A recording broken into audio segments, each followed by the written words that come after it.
सभी को जय मसीह। आज हम परमेश्वर के वचन से सीखेंगे परमेश्वर के भय के बारे में। प्रियो, हमारे जीवन में परमेश्वर का भय होना चाहिए। प्रियो, जब हम परमेश्वर का भय मानते हैं तब हम परमेश्वर का आदर करते हैं और परमेश्वर हमसे खुश होते हैं। भजन संहिता 128 परमेश्वर के भय के बारे में सिखाती है। बहुत सारे वायदे भय मानने से मिलते हैं। पारिवारिक जीवन भी खुशियों से भरा रहता है। वचन बताता है, नीति वचन 10 का उसके 27वें वचन में ऐसा लिखा है, यहोवा के भय मानने से आयु बढ़ती है। और मेरे प्रियो, नीति वचन 9 के उसके 10वें वचन में ऐसा लिखा है, यहोवा का भय मानना बुद्धि का आरंभ है। प्रियो, जब हम यहोवा का भय मानते हैं तब हमें बुद्धि मिलती है। और नीति वचन 8 के 13 में वचन इस प्रकार बताता है, यहोवा का भय मानना बुराई से बैर रखना है। प्रियो, जब हम परमेश्वर का भय मानते हैं, परमेश्वर से डरते हैं, तब हम पाप नहीं कर सकते, बुराई के रास्ते पर नहीं चल सकते। इसलिए प्रियो, जब परमेश्वर का डर हमारे जीवन में नहीं होगा तब हम मनमानी करेंगे, अपनी मनमानी की तरह जीवन जिएंगे, जैसा मन कहता है वैसा करेंगे, क्योंकि हमारे जीवन में परमेश्वर का भय नहीं होता।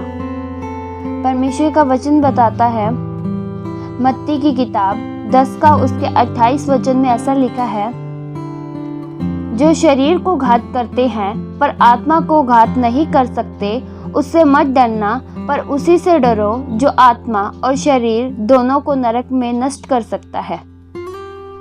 प्रियो, परमेश्वर के पास यह अधिकार है कि वे आत्मा और शरीर दोनों को नष्ट कर सकते हैं। परंतु आज संसार में देखें प्रियो, लोगों में परमेश्वर का कोई भी भय नहीं। सब अपनी मनमर्जी से जीवन जी रहे हैं। संसार जोरों से तरक्की कर रहा है। आज विकास का युग है। मोबाइल, इंटरनेट, सैटेलाइट का युग है, कंप्यूटर का युग है।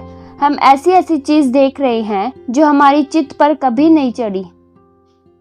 मनुष्य खूब तरक्की कर रहा है, साइंस भी खूब तरक्की कर रहा है, परंतु तरक्की के साथ मनुष्य परमेश्वर से दूर होता जा रहा है। मनुष्य खुद पर भरोसा रखने लगा है। लोगों को कहना यह है कि सब कुछ पैसा है और पैसे से हम सब कुछ प्राप्त कर सकते हैं। प्रियो, जैसे जैसे मनुष्य का विकास हो रहा है, वैसे वैसे ही मनुष्य का पतन भी होता जा रहा है। भ्रष्टाचार और पाप के बढ़ने का जो प्रमुख कारण है वह यह है कि लोगों के हृदय से परमेश्वर का भय जाता रहा है। वे परमेश्वर का भय नहीं मानते। आज व्यक्ति को युद्ध का भय है, पर परमेश्वर का भय बिल्कुल नहीं है। आज व्यक्ति को एटम बम का भी भय है, पर परमेश्वर का भय उसके जीवन में बिल्कुल नहीं है। व्यक्ति को राजनीतिक शक्तियों का भय है, परमेश्वर का पर भय नहीं है। यहाँ तक कि आज लोगों को लोगों से भी भय है, पर परमेश्वर से भय नहीं है। प्रियो, व्यक्तियों को बीमारी का भय है। प्रियो, उनको बीमारी का भय है, गरीबी का भय है, पर परमेश्वर का भय नहीं है। प्रियो, मनुष्य के हृदय में से भय समाप्त होता जा रहा है, तो वहीं से मनुष्य का पतन भी आरंभ होता है। देखते थे कि अपनों से बड़ों का भय मनों में होता था, माता पिता का भय होता था, भाइयों का भय होता था, और हम डरते थे कि हम गलत करेंगे तो वे हमें डांटेंगे। पर प्रियो, आज परमेश्वर का भय कहाँ है? आप कल्पना कर सकते हैं कि भय के बिना क्या परिस्थिति होगी। यदि परिवार में बालकों में माता पिता का भय न हो तो बच्चों की क्या स्थिति होगी? आने वाली पीढ़ी की क्या स्थिति होगी? यदि स्कूल और कॉलेजों में शिक्षकों का, प्रचारकों का भय ना हो तो स्टूडेंटों का क्या हाल होगा? देश में कानून और व्यवस्था का भय ना हो तो, शासक का भय ना हो तो क्या हाल होगा मेरे प्रियो? समाज में किस प्रकार से चलना चाहिए और समाज कैसा बनना चाहिए और कानून व्यवस्था का कैसे पालन करना चाहिए, इसके बारे में भी परमेश्वर का वचन ही हमें सिखाता है। और माता पिता का आदर करना चाहिए, परमेश्वर का वचन ही हमें सिखाता है। शिक्षकों की बात माननी चाहिए, कानून व्यवस्था का पालन करना चाहिए, अपनों से बड़ों को कैसे आदर करना चाहिए, कैसे सम्मान देना चाहिए, यह सब परमेश्वर के वचन से ही हमें सीखते हैं। प्रियो, यह सब का पालन हम तभी कर पाएंगे जब परमेश्वर का भय हमारे जीवन में होगा। परमेश्वर का वचन इस प्रकार बताता है, दूसरा तीमुथियुस 3 के उसके 16वें वचन में ऐसा लिखा है, संपूर्ण पवित्र शास्त्र परमेश्वर की प्रेरणा से रचा गया है और आदेश और समझाने और सुधारने और धर्म की शिक्षा के लिए लाभदायक है। प्रियो, पवित्र शास्त्र ने बार बार मनुष्य जाति को चिताया है कि परमेश्वर के भय में हमें आगे बढ़ता जाना है और यह एहसास करना है कि उस महान परमेश्वर के सामने एक दिन हम सब खड़े होंगे और हर बातों का लेखा देना होगा। प्रियो, हमें परमेश्वर का भय मानना चाहिए क्योंकि परमेश्वर पवित्र है। वचन में परमेश्वर के लिखा है, व्यवस्था विवरण 10 के उसके 12वें वचन में इस प्रकार लिखा है, तेरा परमेश्वर यहोवा इसके सिवाय क्या चाहता है कि तू अपने परमेश्वर का भय माने, उसके मार्गों पर चले, उससे प्रेम रखे और अपने पूरे मन से उसकी सेवा करे।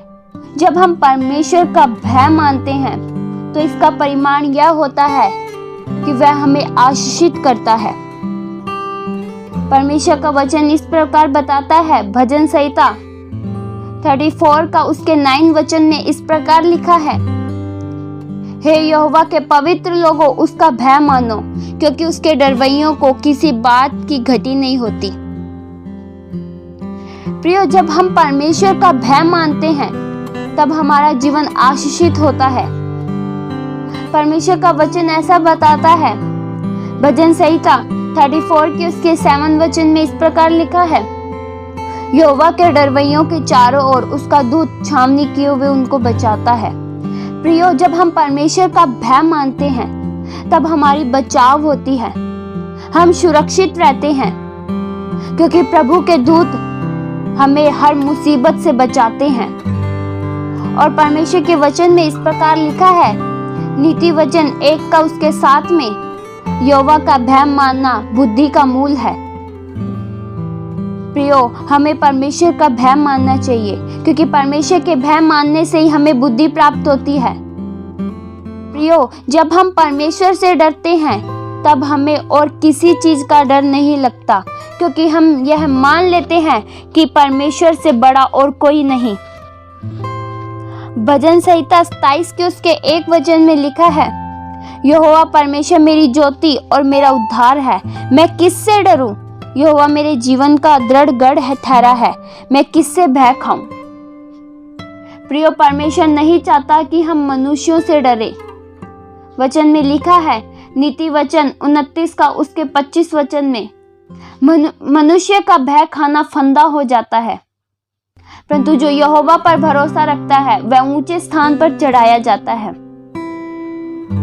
प्रियो, यह नहीं चाहता परमेश्वर कि हम संसारिक शक्तियों से डरें। वह चाहता है कि हम उसका भय माने और हम देखें कि क्या हमारे जीवन में परमेश्वर का भय है।